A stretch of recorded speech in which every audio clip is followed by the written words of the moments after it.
Hola,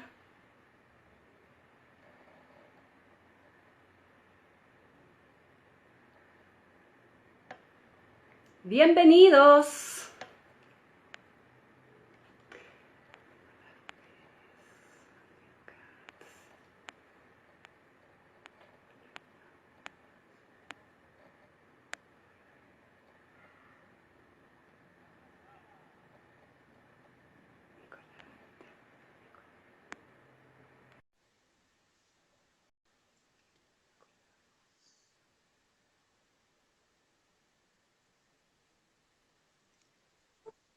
Hola, hola. ¿Se escucha? Hola, bienvenidas y bienvenidos a un nuevo capítulo de Desde la Madriguera, una iniciativa de la Era Sur para acompañarlos en estas tardes de cuarentena. Mi nombre es Paula Díaz, yo soy una de las periodistas de la Era Sur y hoy día vamos a hablar de un tema que ha generado mucha discusión en estos últimos días a raíz de la presencia de pumas en la capital, en la selva de cemento. Y esto justamente ha traído de nuevo a la palestra la convivencia que nosotros tenemos con el resto de las especies y en este caso con los felinos nativos y los carnívoros nativos. Y para esto nosotros hoy día tenemos a un invitado de lujo, que es Nicolás Lagos, que ya nos acompaña ahí como pueden ver. Nicolás Lagos es ingeniero en recursos naturales renovables con magíster en áreas silvestres y conservación de la Universidad de Chile. Él es coordinador nacional de la Alianza Gato Andino, que también se nos unió en la transmisión, y miembro de la Sociedad Chilena de Socioecología y Etnoecología SOSOET. Y también es especialista en carnívoros nativos del proyecto GEF Montaña. Muchas gracias, Nicolás, por unirte a nosotros hoy día en esta cuarentena. ¿Cómo Hola, has estado? Paula. Muchas gracias, gracias por la invitación. Muchísimas Sí, gracias. me imagino que estás muy sanitizado y con harto amonio cuaternario en tu madriguera. Sí, todo con desinfectado, con lisoform, todo completamente. Muy bien, muy bien. El control veterinario ante todo. Bueno, mira, para empezar, todo esto ocurrió en el escenario, en el escenario reciente, digamos. Todo comenzó el 24 de marzo, cuando a eso de las 5 de la mañana, justo cuando ya se había levantado el toque de queda en Santiago, de repente un automovilista va en la calle a oscuras y divisa lo que parecía ser un perro. Y sin embargo, cuando mira fijamente y con mayor detalle, se da cuenta que es un puma, el felino nativo más grande de Chile. Pero a mí, un pajarito, un chincolito me contó, Nicolás, que tú, que vives justamente muy cerca de donde apareció ese puma, tú no estabas en Santiago cuando ocurrió eso, tú estabas kilómetros y kilómetros de lejanía, digamos, en Torres del Paine, precisamente buscando pumas. Y paradójicamente, un puma pasó al lado de tu casa en Santiago. ¿Cómo te enteraste tú de este puma que apareció en Ñuñoa y en Mm. Providencia? Sí, ese pudo pasó al lado de mi casa más encima, pasó como a, no sé, a 5 cuadras de acá, al lado de mi casa.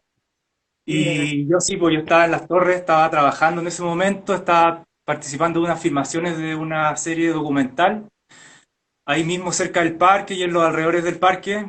Bueno, finalmente todo se canceló, como todo ha pasado en este último tiempo, todo se cancela, se canceló. Así que yo sí, pues yo estaba allá en terreno y harta gente me escribió, después vi las noticias y vi que ese puma estaba ahí merodeando por entre Providencia, Ñuñoa, y eso es súper raro, porque eso sí que es la mitad de la ciudad, pues es como, no es como los otros avistamientos que han habido los otros años o los que sucedieron después en Colina, en Chicureo, porque Claro. este fue como en la mitad de la ciudad y más encima al lado de mi casa, y yo estaba allá más encima buscando pumas. O sea, como diríamos en buen chileno, te pegaste el manso pique para buscar puma y pasó uno al lado de tu casa. Mira, Yo estaba eso no acá, se cuenta sí. siempre. Pero bueno, mira, Pero ahora estoy justamente acá. eso, claro, y eso es súper, bueno, bueno, tú justo lo mencionaste porque es muy importante notar un poco las pequeñas diferencias que hay en estos casos, porque claro, el puma del 24 de marzo se trataba de un macho juvenil que ya fue reinsertado en su hábitat, pero que claro, se adentró mucho en la ciudad. Pero en los otros dos casos que hemos tenido recientemente han sido dos pumas en la comuna de Colina, que eso ya está más cerca de donde se distribuyen actualmente. Entonces estamos con este puma del 24 de marzo, macho juvenil, Después, el 1 de abril, aparece una hembra que presumiblemente es adulta y que se encontraba con muchas lesiones, y además un macho que apareció ahora el 6 de abril y que fue reinsertado porque también se encontró en buenas condiciones, al igual que el primero que apareció ahora en estas últimas semanas. Mm. Tú, como una persona que durante años has seguido el rastro de estos animales, los has investigado, documentado, observado, ¿cuáles son las hipótesis que tú barajas de estos casos? ¿Cuáles son los factores que tú crees que influyeron en que estos pumas se acercaran a estos lugares de la ciudad de Santiago? Bueno, para empezar, yo creo que hay que tener claro también que esto tampoco es algo nuevo. Esto es algo que ya lleva un tiempo ya pasando. De hecho, el año pasado tuvimos dos eventos en el Arrayán y otro también en Colina, en Chicureo creo que fue el otro también, donde también hubieron registros de pumas, donde también fueron capturados y después relocalizados en la cordillera. Entonces no es algo nuevo, no es algo que solamente está sucediendo ahora, y también ha sucedido durante varios años atrás y sigue sucediendo también en las zonas rurales, las zonas periurbanas, no solamente en Santiago, sino afuera. Pero por alguna razón hoy en día nos llama más la atención, aparecen los matinales, aparecen en todos lados, causa más revuelo. Sí, Pero sí de hecho, lo interesante de esto es que estos tres registros ocurrieron en un periodo de casi 2, 3 semanas, que eso es sí que es inusual, eso es bien raro, claro, porque en fue un en un periodo periodo mucho más súper corto. corto en comparación a lo otro. Sí, pues súper corto de tiempo. Entonces, bueno, las hipótesis son varias. Lo primero yo creo que hay que entender un poco dónde nos encontramos nosotros, dónde vivimos, y por lo mismo yo, de hecho, como que tengo aquí en el computador una Google Earth, a ver si es que logro compartir la Ah, bueno, pantalla. para ver la Como distribución ahora para en la para región entender un metropolitana. poco dónde estamos, dónde estamos metidos nosotros. Ahí me voy a ir un poco para atrás. Y aquí estamos Santiago, la región metropolitana. Y claro, estamos nosotros en el pie de la montaña, está aquí comienza la cordillera. Se ve la mano, ¿cierto? Sí, se ve. Sí, ya. Esperemos Entonces que aquí lo vea como, el público también. ojalá. Y claro, el puma de Ñuñoa, Providencia, fue por acá, fue bien adentro, o sea, súper metido para adentro. Los pumas que han aparecido antes en el Arrayán han pasado por aquí, por esta zona, bien Ya, cercanos a la cordillera, y los de Chicureo y Colina han sido por estos sectores de acá, que también son sectores bien periurbanos, cercanos a la cordillera. Si nos echamos hacia atrás, ahí se nota todo el ambiente cordillerano que está colindando con Santiago. Y eso perfecto. es bien usual, pues es usual porque todo esto es territorio de Puma, todas estas cordilleras, estos montes han sido históricamente territorio de Puma. Voy a dar vuelta ahora la pantalla. Eso. Perfecto. Todos esos lugares han sido históricamente territorio de Puma, y lo que ha pasado es que, claro, nosotros cada vez hemos ido creciendo, la ciudad ha ido creciendo, las zonas periurbanas también han ido aumentando, quizás no tanto en densidad, pero sí en superficie. Entonces estamos cada vez ocupando más espacios de la que antes ocupaba la fauna silvestre solamente. Exacto. Entonces estamos siendo vecinos de estos animales, pues. Estamos viviendo al lado. Y es Claro. algo común, yo creo que algo que ha pasado, bueno, y ha pasado de hecho en los otros años, solamente que ahora hay condiciones que son un poco más distintas. Uno es la condición de cuarentena, que Claro. claramente eso implica un menor tránsito de gente, menor bulla, menor ruido, menos gente en la calle. Y eso puede estar haciendo que algunos pumas se estén aventurando más a entrar a la ciudad, sobre todo ese de Ñuñoa, Providencia, que fue eso sí, Claro. es súper raro. Eso, hay muchas cosas que para mí son un poco más inexplicables, pero lo otro sí es más normal, yo diría. Yo creo que es mucho más común. Lo Claro. otro es que la mayoría de ellos, por ejemplo, estos dos de los tres que han aparecido ahora y los dos del año pasado, han sido juveniles, individuos juveniles. Y por lo general Exacto. los juveniles son individuos que están recién saliendo en el fondo del cuidado de la madre. Son, por así decirlo, son como más pollos, como que no cachan su Claro. territorio, no Como un saben dónde. adolescente, como un puber. Sí, po. Entonces como que no cachan para dónde moverse, no conocen los peligros. Muchas veces también ellos son los individuos que, por ejemplo, en Estados Unidos, en otros lados, se involucran en ataques a mascotas o a personas, porque no saben bien aún cómo comportarse y están también en busca de algunos de territorios. Y ahí es cuando se Claro. meten entre medio de las ciudades, se meten en estos lugares peligrosos. De hecho, hay un registro en Estados Unidos de un puma que viajó creo que fueron como 2 años, un juvenil, buscando un territorio de oeste a este, viajó 2.500 kilómetros, más o menos. Eso es como, imagínate, un puma que nació en Santiago, fue a parar a Punta Arenas, recorrió todo eso. Wow, Entonces, si es que entendemos un poco, bueno, igual es un evento súper raro, súper extraño, pero lo que estaba claro, buscando ese puma era un territorio y buscando hembras, probablemente. Eso es como la hipótesis que se maneja. Y perfecto. en todo el este de Estados Unidos ya no quedan muy pocos, bueno, no hay pumas. Toda la población del este se extinguió hace muchos años. Y eso lo obligó a recorrer, recorrer, recorrer, recorrer y finalmente murió atropellado. Entonces, si Oh, qué entendemos un poco eso, lamentable. como que quizás no nos sorprendería tanto claro, que anden animales, pumas, deambulando en las zonas cercanas a la ciudad. Claro, sobre todo si tienen rangos de hábitats tan amplios. Pero Sí, pues Nicolás, súper grande. muchas de las cosas que han salido a la palestra es que es el escenario socioambiental complejo que estamos viviendo hoy día. Por ejemplo, nos encontramos en crisis climática, la zona central de Chile está enfrentando una mega sequía, también está enfrentando escasez hídrica, que son dos cosas distintas, pero sí que repercuten en la falta de agua en los ecosistemas. Uno podría especular que eso, por ejemplo, está repercutiendo en la menor disponibilidad de presas, obviamente también la expansión urbana, la urbe, que constantemente está creciendo y está avanzando hacia la precordillera y cordillera.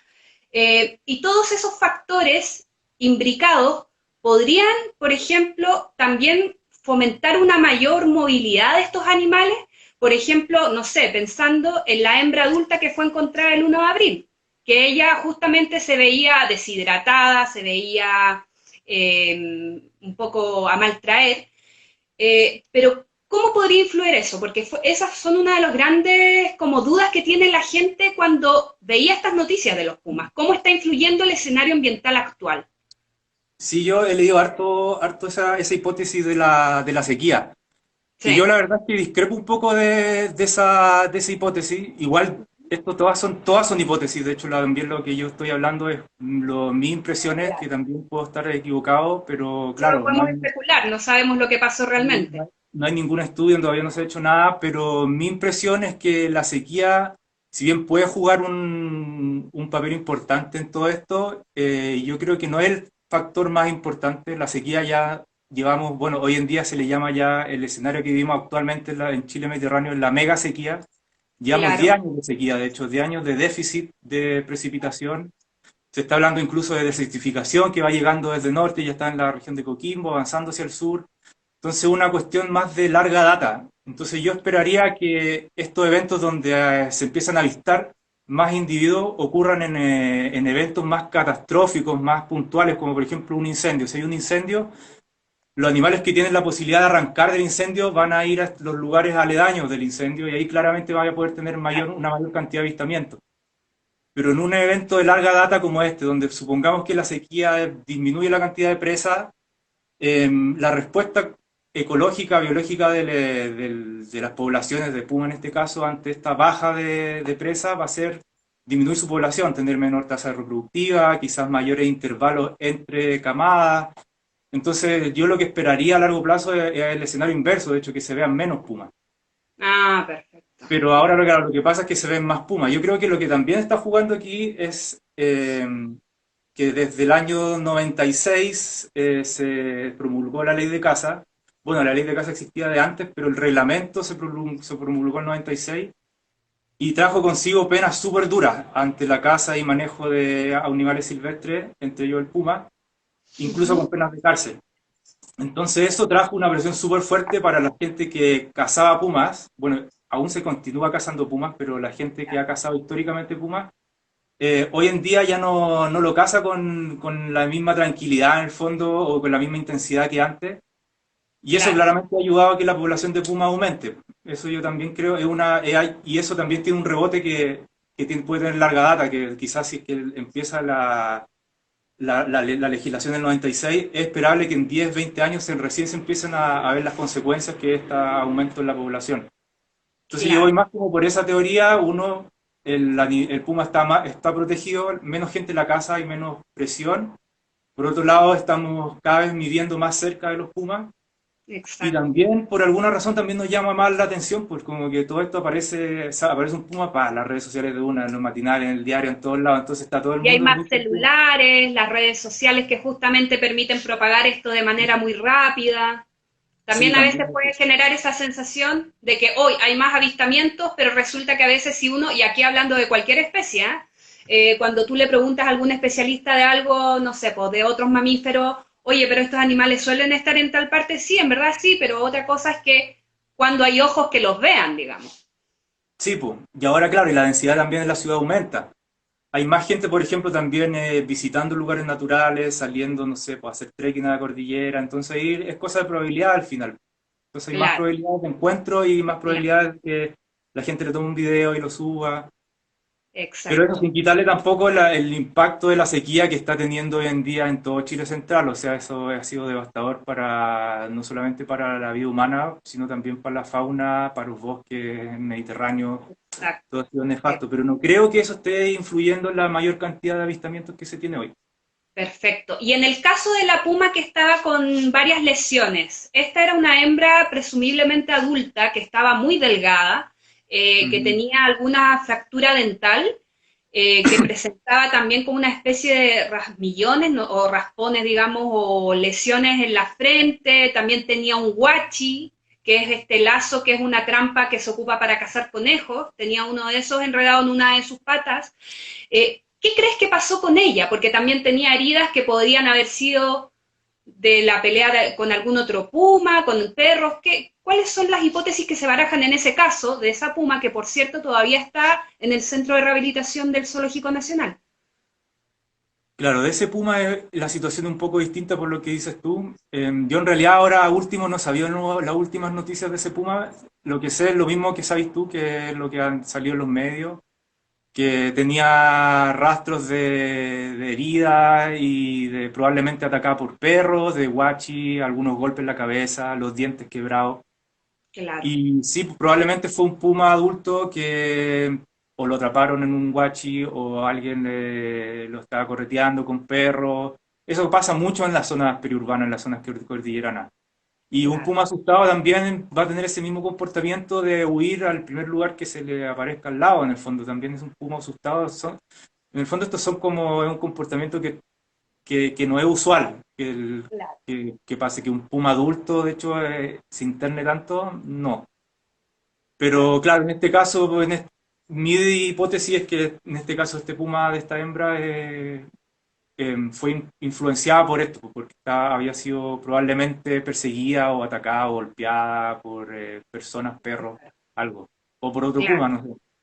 Claro, justamente. Y bueno, y hay otra discusión que se ha generado a raíz de esto, que tiene que ver con la reintroducción de los pumas. Porque claro, en el fondo uno dice, vamos a rescatar al puma porque claro, la ciudad igual es un ambiente hostil para estos animales. Intentamos que no todos sabemos reaccionar frente a estos grandes felinos, pero mucho se discutió en algún momento sobre el uso de radiocollares y también sobre la translocación. ¿Tú nos podrías explicar de qué se trata eso?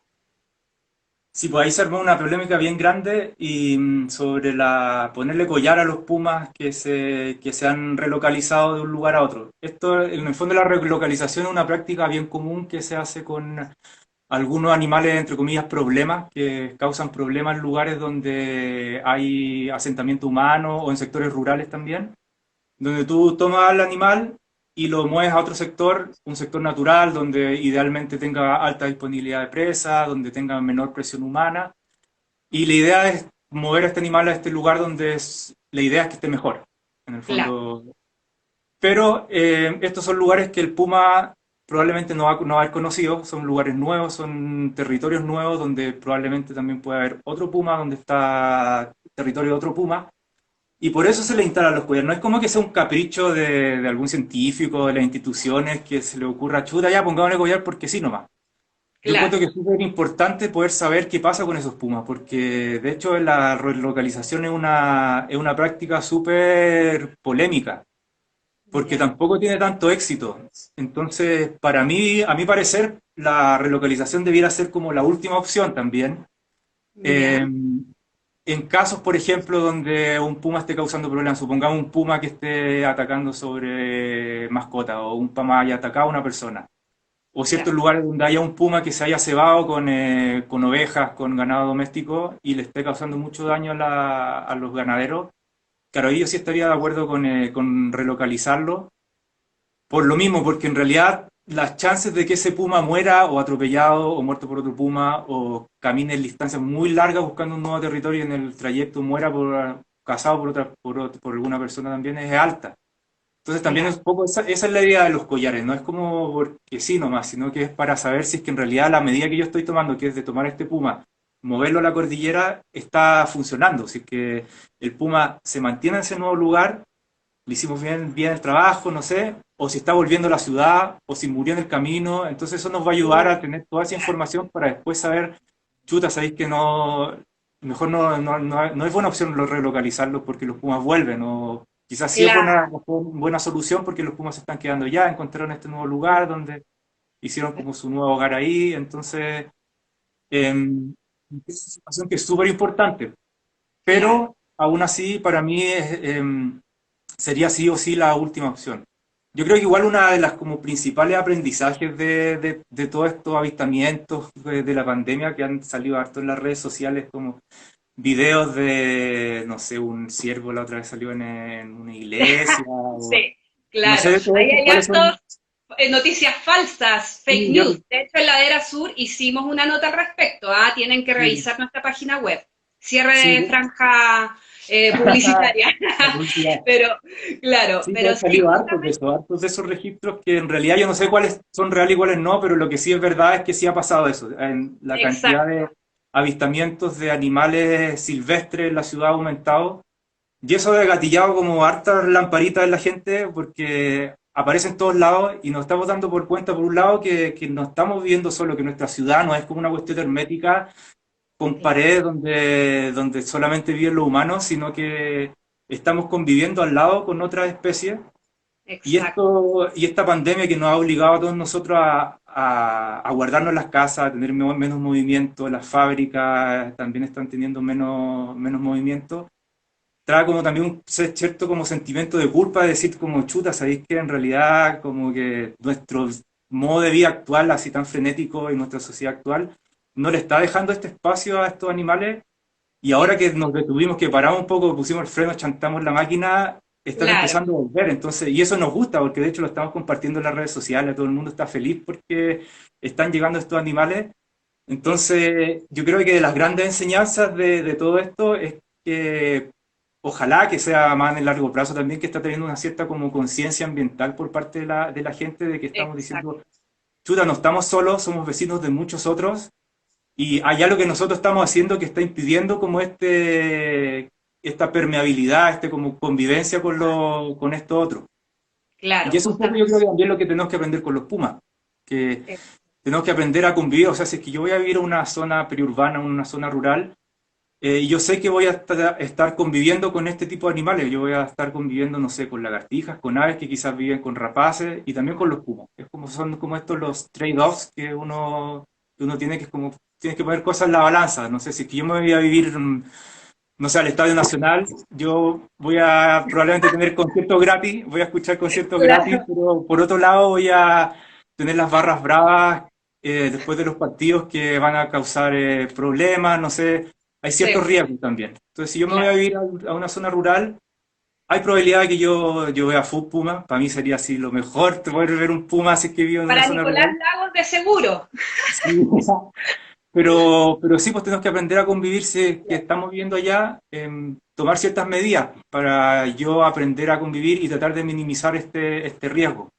Exacto, y eso es súper importante porque cómo reaccionamos, cómo deberíamos reaccionar ante estos grandes animales o los otros. Por ejemplo, nosotros también publicamos una nota al respecto de la Era Sur sobre zorros que han ingresado también en el último tiempo a casas en la región de Valparaíso, pero que no han tenido la cobertura mediática como la de los pumas. Pero en el fondo, ¿cómo reaccionamos sobre todo frente a los carnívoros nativos, que generalmente suelen generar algunos temores, y sobre todo con el puma? y cómo podemos tomar ciertas medidas, sobre todo en la zona central o también en otras, a la hora de tener encuentros con estos animales. Sí, pues bueno, siempre los pumas, los gatos siempre llaman mucho más la atención que cualquier otro animal y obviamente va a tener más cobertura mediática. Sí, Y también, como decís tú, nuestra relación con este tipo de animales es distinta. Es distinta que con un zorro. Al zorro, claro, por lo general, la gente que también que está súper mal le da comida. Lo empieza a sí, guachar y le empieza a dar comida, lo alimenta. La gente cuando ve un puma no hace eso. La gente cuando ve un puma, por lo general, es que chuta, es como me va a comer. Es como la claro. primera impresión que se me viene a la cabeza, es como chuta, no, mi vida corre peligro. Y de hecho, al respecto, hace muy poco se hicieron una entrevista a Isabel Benque, que es una primatóloga chilena, que Sí, ella muy habló buena. súper buena, como desde a partir, bueno, ella es bióloga evolutiva, y habló de los miedos en relación a la pandemia, al coronavirus, que en realidad el miedo al coronavirus es un miedo un poco absurdo porque, o sea, este miedo tan extremo, el coronavirus sí causa una cantidad de muertes tremenda, pero no es el mismo miedo que le tenemos nosotros al auto, por ejemplo, que las muertes por accidente automovilístico es mucho más alta. Entonces, Claro, por cierta manera hay como alguna cosa cultural que nos hace que nosotros le tengamos más miedo a ciertas cosas que a otras. Por ejemplo, a las arañas le tenemos temor, cuando acá en ya. Chile son re pocas las arañas que pueden matarnos. Y no sé, como los tiburones también, en el caso de fauna marina, no sé, ahí Claro, también el tema de las cosas mediáticas también influye harto. Las claro. O de las películas, películas, claro, la que película tienen, Tiburón, que un adquieren flaco mala favor. fama.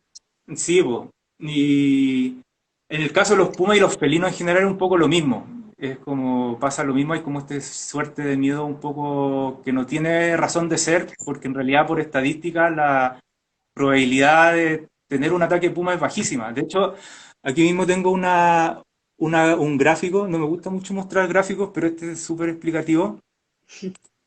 Es un gráfico que se hizo en Estados Unidos con información de Estados Unidos y Canadá. Y estos Ya. son los números de ataques. Y estos son por décadas, dividieron los datos por décadas. Ah, Entonces, estos son los ataques a humanos. Y por ejemplo, aquí desde el 1900 hasta 1960, 1970, los números de ataque a humanos por década fueron ya. entre medio, con suerte uno, dos, por ahí. Después aumentó un poco a dos, como en la década de los 80, 90, y aquí aumentó a unos 5 por década entre los 90 y 2000. O sea, eso es súper poco. Imagínate, cinco Claro, ataques es como un ataque cada 2 años. Esto sí ha aumentado en los últimos años, pero aún así ha sido súper bajo. La cantidad de ataques a personas sigue siendo como de un par cada, unos dos, tres cada año. Y, y las muertes también son súper bajas. Por ejemplo, no sé, en Estados Unidos y Canadá es como una muerte cada 5 años. Y en Chile la cosa también es similar. Nosotros la otra hace poco tiempo hice lo voy a dar vuelta porque ya lo vimos. Bueno, y esto también, este aumento que se ve acá desde los 80 a los 2000, es porque probablemente, porque aquí justamente en los 70 se empezó a aplicar una ley, este manejo en el que se hace en Estados Unidos de los pumas, donde allá igual lo cazan a los pumas, hay como cierto... Antes se cazaba indiscriminadamente y después de los 70 empezó a establecer cuotas. Hay solo dos estados donde está prohibido totalmente cazar a los pumas, pero existe una suerte de manejo que disminuyó la presión sobre los pumas y eso ya. implicó que aumentara las poblaciones. Entonces, al aumentar las poblaciones, aquí se Mm, ve como el efecto como un poco atrasado, que es como quizás también lo que estamos viendo acá en Chile, que es como el efecto atrasado del 96, que recién ahora estamos empezando a ver más pumas. perfecto, Y ¿cachai? Que acá en los 70 recién se protegió y después aquí ya empezaron a verse más. claro. Pudo haber sido también un poco por eso. Y en cuanto a Chile, yo hace poco hice una revisión como de la prensa y de todos los ataques de puma a humanos. Y lo que pude encontrar han sido solamente 4 ataques y una muerte a una persona. De hecho, hay solamente un registro de una muerte de puma a persona que fue en Torres del Paine. Y los otros Ya. ataques fueron 4, y de los cuales de esos 4 fueron 2 ataques reales donde el puma sí atacó a la persona, y los otros 2 de acuerdo a lo que hablaba la gente, lo que leí en la prensa, era más que nada gente asustada, donde que vio un puma y empezó a escapar, escapar, escapar, pero Claro, no era un puma que se mostraba agresivo ante la persona ni nada, o sea, no... claro, La claro. verdad es que un puma se muestre agresivo ante un humano, la probabilidad es súper baja. Entonces ese miedo que le tenemos al puma como que no tiene tanto asidero en la Claro. práctica, pero Claro, es como sucede, una sucede. percepción, claro. Oye, y bueno, ahí nuestro querido público ha preguntado algunas cosas al respecto. Están preguntando cómo podemos reaccionar al encontrarnos a uno, también cómo varían las actitudes o las respuestas de estos pumas frente a las personas en la zona central y en Torres del Paine, y en el fondo ¿por qué los ataques son más comunes en Norteamérica y no acá en Chile? Ya, partimos por el principio. La primera, ¿qué hacer en caso de ataque de un puma? Correr. Ah, no, no, mentira.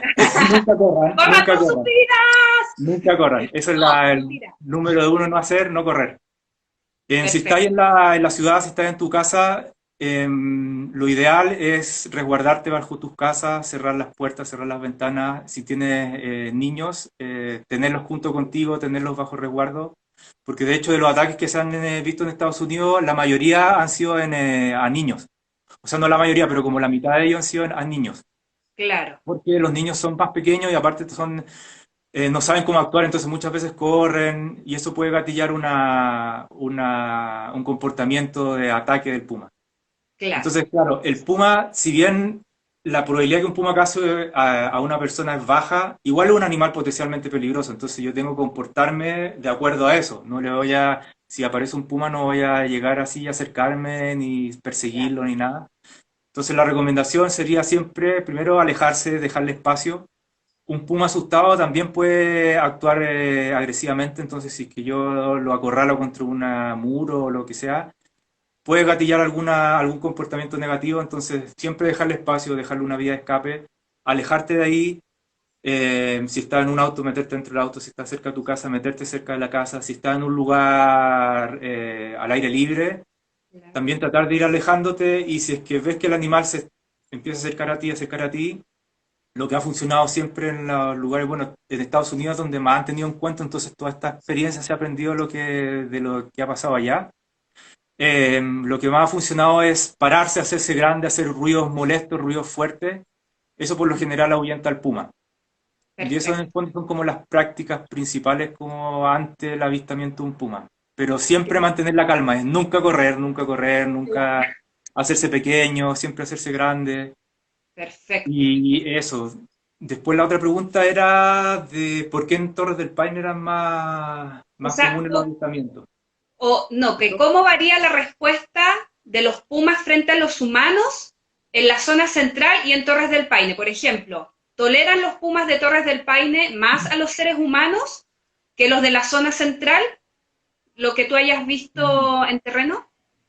Sí, bueno, allá en Torres del Paine los pumas están mucho más habituados a la gente, al humano, y Ya. tú puedes ver, no sé, pasa de repente un auto y a 20, 30 metros hay un puma que está durmiendo, jugando con sus cachorros, alimentándose y se comportan como si nada, o sea, Wow. no le importa que tú estés al lado. Acá en la zona central es distinto, porque probablemente es porque en el parque y en Torres del Paine bueno, el parque se creó en los 70, desde ahí que ya disminuyó bastante la cacería de los pumas. Más gente que ha estado en contacto con los pumas. Por otro lado, la población de pumas de Guanaco aumentó, la población de pumas aumentó, entonces es una Ujú. población que está súper saludable. De hecho, probablemente una de las poblaciones densidades más altas en el mundo de pumas. Entonces, Ajá. una población saludable que ha tenido históricamente, desde los últimos, no sé, por lo menos 30 años, en contacto constante con humanos, y, y con humanos que no son amenazas, son humanos turistas que a lo más se acercan, les toman fotos, pero no son humanos que lo persiguen, que llegan con perros, que los cazan. Esto es Claro. la realidad dentro del parque, bueno, y en algunas estancias que hoy en día aledaña al parque donde se están protegiendo el puma también. Fuera de esto, en zonas rurales la realidad es totalmente distinta y de hecho se nota también la diferencia. En lugares donde, no sé, tú te mueves 200 kilómetros fuera del parque, los pumas se comportan completamente distintos. Los pumas se alejan de la gente, son mucho más miedosos, más tímidos, porque allá la gente los caza, los sigue cazando. Y acá en Claro. la zona central es un poco lo mismo, es un poco... eh, la historia de acá es que los pumas no han estado tan habituados al contacto humano con humanos que no son una amenaza. Pero yo creo que, por ejemplo, no sé, a mí no me sorprendería que de aquí a 15, 20 años más los pumas sea común ver pumas, no sé, en Chicureo, en Colina, como los que se ven en Estados Unidos que de repente pasan por los patios de las casas, van a tomar agua de los bebederos y siguen su vida normal. Como Pedros por su casa. Sí, y por ahí yo creo que va la cosa de aprender a convivir con estos animales, saber que ellos van a estar ahí y que, claro, que tampoco la relocalización en estos casos va a ser la solución, porque si no, van a tener que estar relocalizando constantemente a todos los animales. Exacto, claro. Perfecto. Y La pregunta de por qué se registran más ataques en Norteamérica, en países como Estados Unidos, que en Chile. ¿Cuáles serían los factores que podrían influir en eso? bueno, ahí es un poco relacionado, yo creo, con el gráfico que yo mostré recién, porque el manejo de Puma en Estados Unidos empezó mucho antes, pues empezó en los 70, mediados, fines de los 70. Y de ahí se empezó a ver un aumento en la población de puma en los 80, en los 90. Entonces empezaron a reponerse por un lado la población de puma y por otro lado también la historia de la gente viviendo cerca de lugares naturales y recreándose en lugares naturales en Estados Unidos es muy distinta que acá. Acá nosotros estamos recién como aprendiendo en el fondo Mm, a salir a la cordillera, a acampar, como eso hace 10 años no era tan común. Pues hoy en día todo el mundo sale, bueno, ahí en la Ladera Sur te das cuenta que todo el mundo así manda fotos, que fui a acampar acá, que salí de acá, dónde hago trekking. Entonces algo que está muy reciente, pues en Estados Unidos algo que ya lleva más de 20 años, 30 años, y eso, claro, hace que la probabilidad de encuentro sea mayor, y eso también hace, la probabilidad de encuentro es mayor, también hace que la probabilidad de ataque aumente. Pero aún así los ataques son bajísimos y como te mostraba ahí es un ataque, dos ataques al año. Eso es claro, súper poco y también la población de Estados Unidos es mucho mayor que la que hay acá en Chile. exactamente. Ah, perfecto. Bueno, aquí una de nuestras seguidoras nos pregunta que cuál crees que fue el principal error del puma relocalizado en Tiltil y que fue encontrado muerto recientemente, de hecho. Pucha, sí, de ese Ese puma, fue el puma creo. que fue encontrado en Lo Barnechea, en el Arrayán. Sí, ese que se le... Bueno, para eso sirven los collares, pues. ¿Cachai? Claro, Como para saber qué pasa con esos pumas, porque de repente lo podríamos haber relocalizado en algún lugar y suponemos que está súper bien, que sobrevivió y encontró un territorio, pero en el caso de este no fue así, pues. claro. Yo no desconozco y creo que todavía no se sabe el resultado de la investigación, creo que todavía se está investigando qué fue lo que realmente pasó con ese puma, pero algo muy común que ha pasado con los pumas recolocalizados, de hecho hay un estudio que hizo Fernando Vidal en la Araucanía, Ya, donde relocalizaron como tres o cuatro pumas, los tres, cuatro murieron, a uno atropellado, otro murió por desnutrición. Y son pumas que no lograron en el fondo encontrarse en su nuevo territorio, empezaron claro, buscar territorio y finalmente son muertos. O cazado, también pudo haber sido cazado, pudo haber sido atacado por perros. claro, Lo que es importante decir es que estos collares, como a partir de la polémica también, que estos collares están diseñados igual para que intervengan lo menos posible en el comportamiento natural del puma. Entonces, justamente la idea también de hacer este seguimiento constante es ir viendo si es que el puma se está alimentando, si es que está, qué territorio está usando, dónde está durmiendo, y de hecho como que todo el diseño está hecho para que al animal no le intervenga en su comportamiento natural. claro. Y, pero sí, pues, pero sí nos ayuda a saber este tipo de cosas. Pero en ese caso del puma tiltil, la verdad es que no sé, pueden haber sido muchas las causas, pero por la zona, es una zona también donde es zona ganadera, entonces muy probablemente pudo haber sido matado por alguna persona, o atacado por perros, o atacado por otro puma. Atropellado creo que no fue porque se habría sabido de una. Creo que no fue encontrado en un lugar como en una carretera, en un lugar donde pasaran autos. Pero Claro. sí, no, la verdad es que no se sabe, pues entonces ahí las hipótesis son varias. Claro. Y bueno, y esto nos hace volver a un tema central que también queremos abordar. Es la convivencia entre humanos y puma y los otros felinos nativos. ¿Tú me podrías contar cuál es la situación de los felinos nativos de Chile?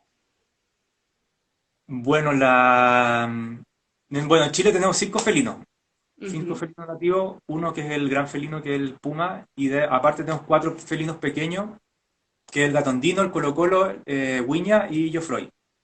Claro. Y un poco lo que pasa con casi todos los felinos, también casi en todo el mundo, problemas de convivencia que tienen son bien similares, las escalas son distintas, pero siempre entran en conflicto con el humano porque el humano tiene alguna actividad, por lo general ganadería, y llega este felino y le ataca su fuente de sustento. En el caso de los pumas atacan animales más grandes, entonces el conflicto es más con ovejas, con cabras, con ganado más grande, con llamas. En el caso de felinos más pequeños como la huiña, por ejemplo, es con aves de corral, pero al Claro. final la práctica es exactamente lo mismo. Son animales que en sectores rurales se meten, conviven en el fondo con ganaderos y entran ahí en esta problemática.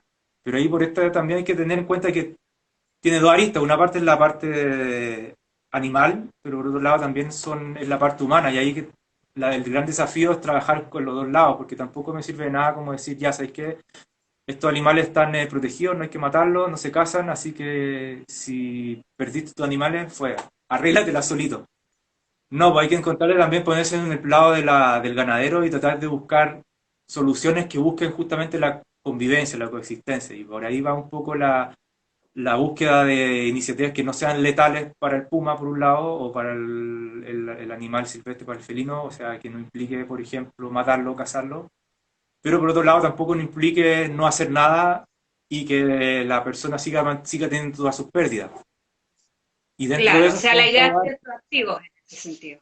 sí, puedes inventar, bueno, algunas maneras, es algo que acá en Chile estaba como comenzando hace pocos años, pero hay harto equipo, hay hartos grupos de trabajo que están trabajando en eso mismo, tratando de buscar como equilibrar la balanza, pues en el fondo también es como buscar también este trade-off de la gente que vive en las zonas rurales, o sea, que vive en las zonas periurbanas, tiene que saber que yo tengo que ceder ciertas cosas si es que quiero Claro, y y dentro cómo de en el eso, claro, fondo tener esta estrategia.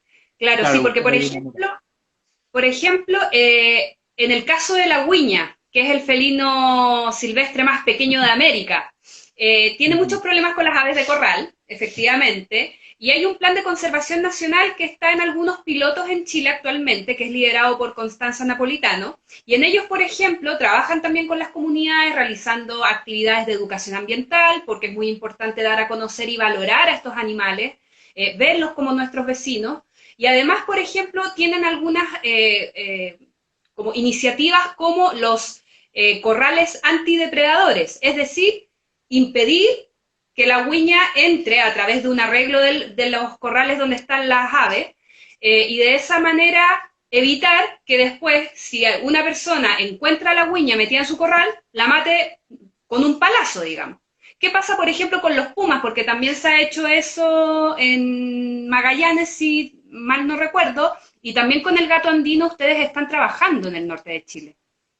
Sí, pues bueno, es un poco similar, las soluciones también son como más o menos similares y que van a lo mismo, van a tratar de inventar mecanismos o herramientas que hagan que el felino case menos o no case, o sea, lo ideal es que no case, pero disminuir a cero la predación es muy difícil.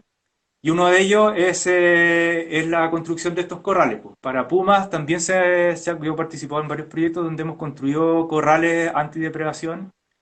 Y como decís tú, también en la Alianza Gato Andino hay unos colegas, que es el Rodrigo y el Cristian, que están trabajando ya hace más de 5 años en la zona con perros protectores de ganado.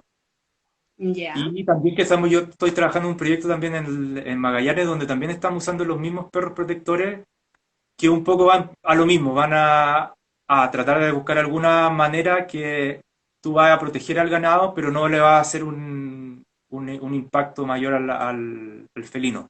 Y estos son perros que en su genética, que son perros que han acompañado a los pastores durante años allá en Pirineo. Se usan distintas razas, pero uno de los principales es el pastor el montaña Pirineo, y que en su genética llevan este gen protector. Entonces tú lo puedes, de cuando están recién nacidos, tú los acostumbras a que vivan con ovejas, a que vivan con llama, que vivan con cabra, y en el fondo los engaña y le dice como, esta es tu familia son ovejas.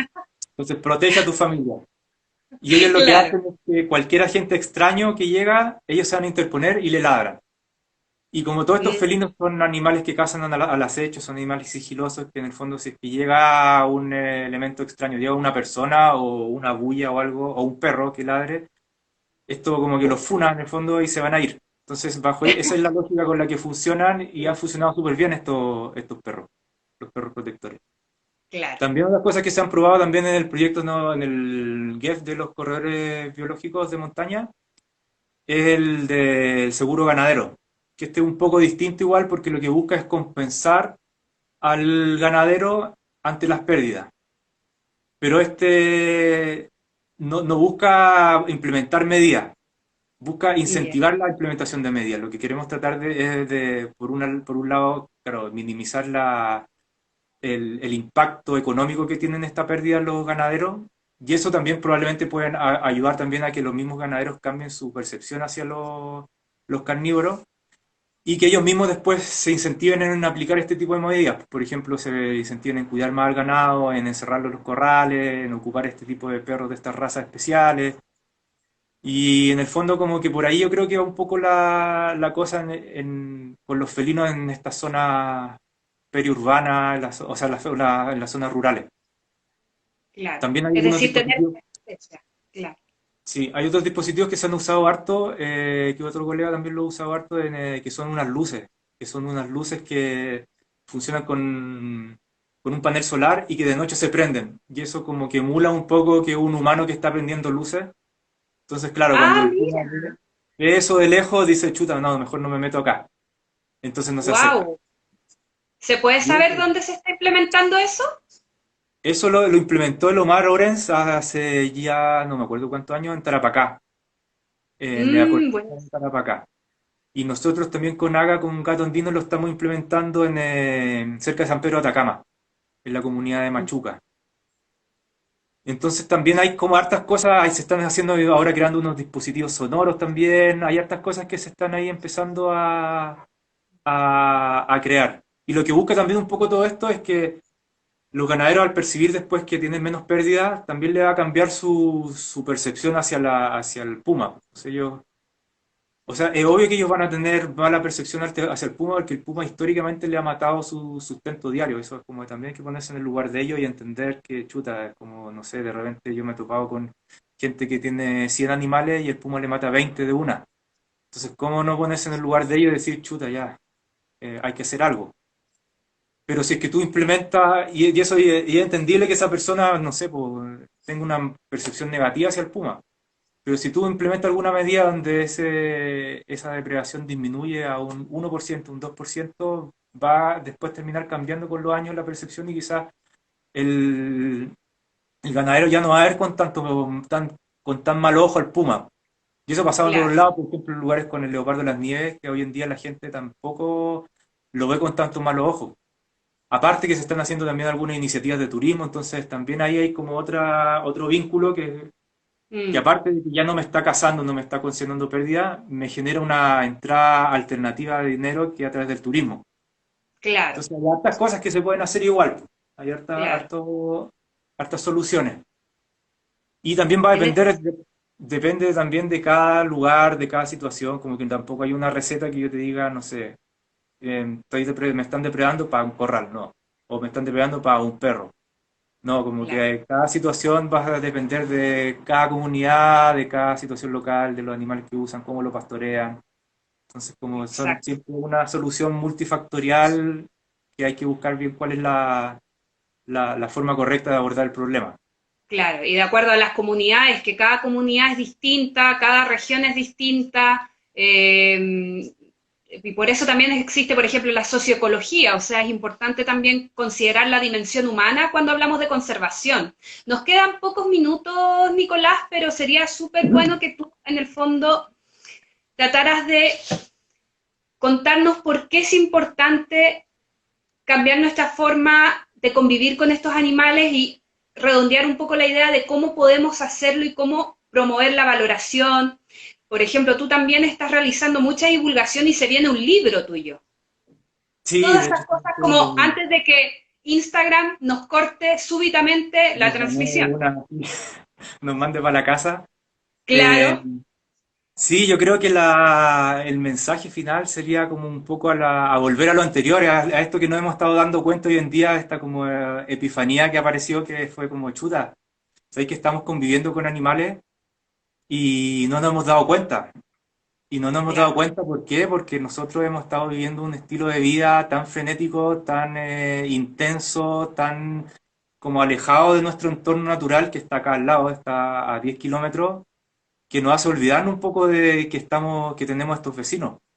Entonces, ojalá que toda esta pandemia, este hacinamiento nos traiga alguna enseñanza y que nos enseñe a aprender a convivir y a que tampoco somos nosotros solamente, o sea, como que muchas veces el humano funciona de una manera súper egoísta y es así es. como chuta, si es que este animal, bueno, es como un poco pensando, no sé, si es que el puma se me acerca, no, lo mato, lo saco. Es como, no, aprendemos Claro, la manera chuta, yo estoy conviviendo con este animal, busquemos alguna manera en el que yo esté bien, tú estás bien también. Y las soluciones pueden ser varias. Y ahí también viene un poco también con lo que tú hablabas de la dimensión humana, que ujú, nosotros los que trabajamos en conservación inicialmente somos biólogos, ecólogos, gente más ligada al área científica, biológica, pero este tema de la conservación tiene una solución que es 50% quizás más humana. Entonces ahí es cuando necesitamos el apoyo de gente del área de la sociología, de la antropología, del periodismo, de las artes, que nos enseñan a nosotros o que trabajen con nosotros. O sea, yo tampoco voy a aprender a trabajar como trabaja un sociólogo, ni un periodista, ni un diseñador, pero sí trabajar en conjunto en buscar estas soluciones, porque las soluciones científicas tampoco son la única. También como que para mí la información científica es una fuente de información que yo la voy a agarrar, me sirve, pero después yo tengo que saber qué hacer. ¿Qué hago y cómo la hago? Ahí es el desafío. Y ahí es cuando yo me tengo que involucrar con los tomadores de decisiones, con gente de política, economistas, cómo llegar a la gente, por ejemplo, cómo hacer divulgación científica. Los claro, científicos no sabemos hacer divulgación científica, entonces tenemos que juntarnos con gente que sí sepa.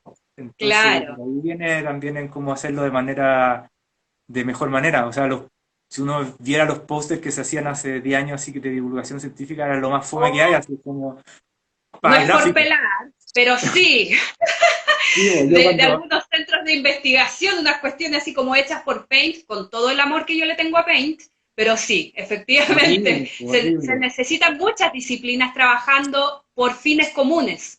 Sí, pues yo al principio te mostré unos gráficos y te dije que no me gustaba mostrar gráficos, pero a veces sí es necesario, porque sí, por la gente, por lo general uno muestra todas estas cuestiones de divulgación para gráficos. Es como que nadie mira un gráfico, es como lo más fome que hay. Entonces, Claro, ¿cómo buscamos esta otra manera? Entonces, por ahí viene un poco claro. la solución, yo creo. Y ahí viene tu libro. ¿En qué está tu libro? El ¿De libro qué se está ahí, trata para la gente que todavía no sabe lo dejé en sobre tu libro? cuarentena ahora, el libro quedó en cuarentena ahora también. Lo tengo acá, de hecho. ¿Está con Y este es un mascarilla? No. libro. ¡Ah, Es un libro de buenísimo! divulgación que yo llevo ya hartos años yendo allá a las torres, entonces saco fotos también, entonces tiene hartas fotitos que me ha tocado tomar allá en las torres. Y mi idea era como tratar de hacer un libro el libro que yo habría buscado cuando estaba trabajando con Puma, que es como un libro que llame la atención y que sea visualmente interesante, pero que también tenga información relevante de la especie, pues, información científica entregada de alguna manera accesible al humano, sin los gráficos fome, sin la manera fome esta de entregar la Claro. información, sin lenguaje científico. Y un poco fue ese el desafío y todo fue así hecho de manera autogestionada, con el apoyo de muchos amigos. De hecho, un amigo diseñador, el Rodrigo Verdugo, así le estoy muy agradecido porque él fue el que llevó como mi idea a un diseño y yo jamás lo habría podido llevar a hacer, pues. Claro. Entonces, me tuvo la ¿Y cuándo se paciencia publicaría? de, ah, ¿Cuándo se publicaría? hoy no sé, pues está en cuarentena ahora, está ahí ¿Cuándo va a guardado. ver la luz? Para No sé, quienes quieran porque tener este libro en sus manos. pucha, que estaba buscando financiamiento, como es autogestionado, estaba buscando Ah, financiamiento y mi principal fuente de financiamiento, así donde yo estaba tirando los dardos, eran los hoteles.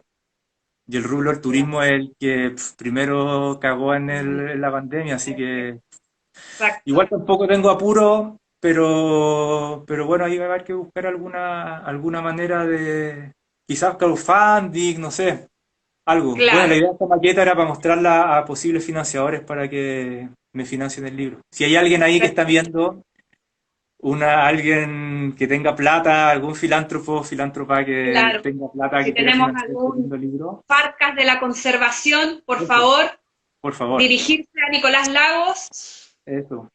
quien Aparte, hace una labor de conservación. toda la plata del libro va a ir para la conservación de los pumas. No es un Claro. libro comercial ni nada, sino que justamente la idea es que el dinero vaya a proteger a los pumas, los mismos pumas que yo estuve, con los que yo estuve conviviendo durante todos estos años.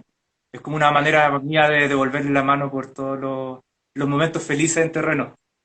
Perfecto, buenísimo. Estamos llegando ya a la hora de cierre de nuestra transmisión, de nuestro nuevo capítulo de Desde la Madriguera.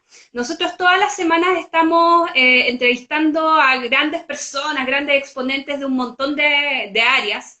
Así que los invitamos a estar muy atentos a las próximas, a los próximos anuncios sobre los temas que vamos a hablar y con quiénes vamos a hablar, de temas que son de interés para todos nosotros. Así que, ¿te pasaste, Nicolás, algunas últimas palabras antes de que nos corte Instagram? No, nada, gracias a ustedes nomás pues, por la invitación, gracias a la gente que estuvo ahí viéndonos. Eh, y eso, pues, y gracias también por toda la divulgación que usted antes ha estado teniendo a la naturaleza, diversidad y todo. Parece que cada vez hay más gente interesada en esto, más con los ojos más abiertos, con una conciencia ambiental más fuerte, así que ojalá que esto continúe. Perfecto, no, buenísimo. Y de hecho, para eso también si hay algunas otras plataformas que tú recomiendes para que la gente aprenda más sobre felinos nativos. Sí, hace poco yo estaba viendo unas charlas de una página que salió hace poco que se llama Naturalistas Chile, que están saliendo hartas charlas bien interesantes, bien buenas. También está la de la Fundación Fungi, esos también están re buenos, que también lo están También. haciendo por Instagram, y creo que son como de viernes a domingo, o de jueves a sábado, no me acuerdo. Pero ahí la siguen por Instagram y aparecen. Y esos principalmente son las que más he estado viendo. Pero hay muchísimos, yo creo que cada vez van a ir saliendo más, más iniciativas de este tipo de charla online, de entrevista y todo esto. Así que Claro. hay que estar Y por atento nomás. ejemplo, la página de la Alianza Gato Andino, algún libro que quieras recomendar. Eh, Quizás documentales, les puedo recomendar algunos. Bueno, en Netflix salió hace poco uno que se llama De Noche en la Tierra, donde estuvimos ahí participando, que es de animales nocturnos. O sea, no animales nocturnos, sino que cómo el comportamiento de algunos animales en la noche. Y ahí estuvimos también participando con una sección de puma en uno de los capítulos. Y de hecho hay mucho que habla de los animales en la ciudad, y esto es bien atingente a lo que hemos estado hablando nosotros. Hay Perfecto. muchas cosas como animales que se meten a la ciudad, como los animales han estado ocupando hoy en día espacios urbanos. Y también en lo mismo hay el Planeta Tierra 2. El último capítulo de Planeta Tierra 2 está centrado solamente en ciudades, como los animales en las ciudades. Y ese La también está biodiversidad súper bueno. urbana.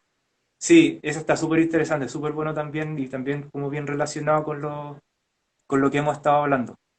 Eso Perfecto. principalmente.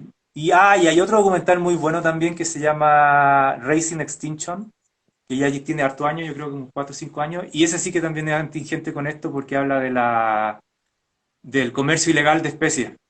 Y eso es como Claro. muy atingente a este escenario Al de pandemia. COVID-19. Es Perfecto. terrible ese documental, así que prepárense, así como que pero es sí, muy Sí. triste, pero es la realidad y hay que verlo también, es súper bueno, muy súper, súper bueno. Perfecto. No, buenísimo entonces. Ahora sí que se nos está acabando el tiempo. Muchas gracias, Nicolás, por tu tiempo, por tus enseñanzas, por toda tu experiencia que es valiosísima en este tema. Y los esperamos a ustedes también durante la próxima semana en unas nuevas transmisiones de Desde la Madriguera. Ya les anunciaremos a los próximos invitados.